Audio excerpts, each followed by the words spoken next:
2 కేసులకు సంబంధించి నిన్న పోలీసులు అరెస్టు చేసిన వ్యక్తుల విషయంలో అనుసరించినటువంటి డిఫరెంట్ పంత, ఆ పంత వెనక ఉన్న కారణం ఏంటి అన్నది నిజంగా నాకైతే అర్థం కాలేదు.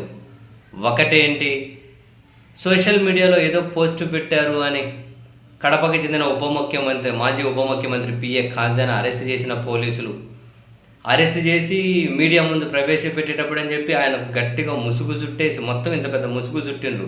ముసుగు తెచ్చి నిలబడి ఆ ముసుగులోనే తీసుకెళ్తే మేజిస్ట్రేట్ దగ్గర కూడా చివరి అక్కడ మేజిస్ట్రేట్ 41 నోటీస్ ఇవ్వాల్సిన విషయంలో తీసుకొచ్చి రిమాండ్ ఏంటి పంపించేయండి అన్నారు.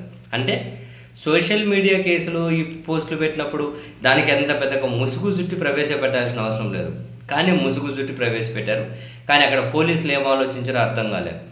సెకండ్, చిత్తూరు జిల్లాలో ఒక అత్యాచారం కేసులో పోలీసులు 3 అరెస్ట్ చేస్తే అది ఒక పార్కులో స్నేహితుడి ముందే ఒక అమ్మాయిని అట్లా చేశారు అని చెప్పి అదే అయింది కదా. అయితే ఒక అత్యాచారం కేసులో చిత్తూరు జిల్లాలో ముఖ్యమంత్రి గారు సొంత జిల్లా అత్యాచారం కేసులో 3 అరెస్ట్ చేస్తే, మామూలుగా అత్యాచారం కేసులో అరెస్ట్ చేసినప్పుడు ఖచ్చితంగా ముసుగేస్తారు, జనాలు దాడి చేసే అవకాశం ఉంటుంది కాబట్టి చాలా భద్రతగా తీసుకెళ్తారు, వెనకడోల నుంచి తీసుకెళ్తారు, మీడియా కూడా మొహాలు చూపించరు, ఒక్కోసారి న్యాయం ప్రభావితం కావచ్చు, విచారణకు ఆటంకాలు ఏర్పడవచ్చు, లేకుంటే ఇంకేమైనా కేసు ప్రభావితం కావచ్చు.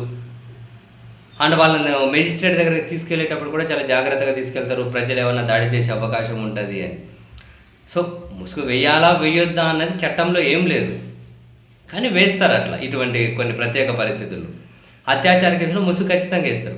కానీ నిన్న ముఖ్యమంత్రి గారి సొంత జిల్లాలో అత్యాచారం కేసులో 3 అరెస్ట్ చేసి ముసుగు వేయకపోగా వాళ్ళని రోడ్డు మీద బెడీలేసి నడిపించుకుంటూ కిలోమీటర్ పైగా నడిపించి ఇంకెక్కువే నడిపించుకుని మేజిస్ట్రేట్ ముందు హాజరుపరిచారు. ఎందుకు?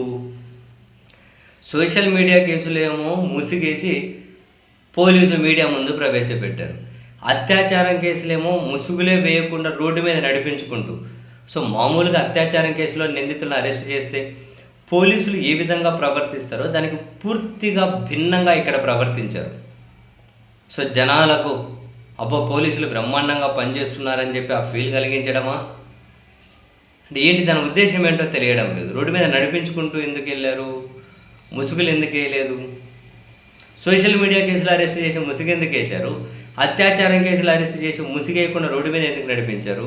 ఈ 2 కేసుల్లో పోలీసులు ఏం ఆలోచించారు? ఈ 2 అరెస్టుల్లో ఒకవేళ పోలీసులు నడిపించుకుంటూ పోయినప్పుడు జనాలు నిజంగానే ఆగ్రహం వ్యక్తం చేసి మూకుమ్మడిగా దాడి చేసి ఉంటే పరిస్థితి ఏంటి? ఈ పోలీసుల భిన్న వైఖరి నిజంగా ఒక్కోసారి అంత చిక్కడం లేదు. ఈ మధ్య అందరూ పిఆర్ స్టంట్స్ బ్రహ్మాండంగా వేస్తూ ఉన్నారు, ఎవరు చూసినా. బహుశా పోలీసులు కూడా అటువంటి స్టంట్స్ వేయలేదు అని చెప్పి మనం ఆశిద్దాం. దీని వెనక ఇంకేదైనా కారణాలు ఉండొచ్చు అని చెప్పి మనమైతే ఆశపడదాం.